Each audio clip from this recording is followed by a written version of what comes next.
22 जानेवारी 1732 शनिवार वाड्याच्या इतिहासातील सगळ्यात महत्वाचा दिवस. 2 वर्षे अखंड चाललेल्या कामानंतर थोरल्या बाजीरावांचा शनिवार वाड्यात गृहप्रवेश झाला होता.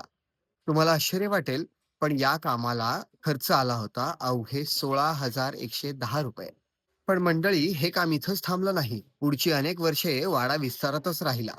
पेशव्यांच्या कुटुंबातील वेगवेगळ्या माणसांची घरं, त्यांची कार्यालये, चौक, कारंजी आणि या संपूर्ण बांधकामाला शत्रूपासून वाचवणारी अभेद्य तटबंदी.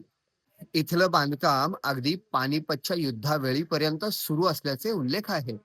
जसा वाडा विस्तारला तसं पुणे सुद्धा कात टाकू लागलं. नानासाहेब पेशव्यांच्या काळात पुण्याचा खऱ्या अर्थानं विस्तार झाला. जुन्या पेठांना नवीन स्वरूप प्राप्त झालं. नानासाहेबांनी काही नवीन पेठाही बसवल्या. इथल्या वाढत्या लोकसंख्येसाठी त्यांनी कात्रजला 2 तलाव बांधले. तिथून भुयारी नळांमधून पाणी सुद्धा आणलं. शहराच्या मध्यभागातून वाहणारा आंबील त्यांनी शहराबाहेर वळवला आणि त्याला अडवून अतिरिक्त पाणीसाठा सुद्धा निर्माण केला.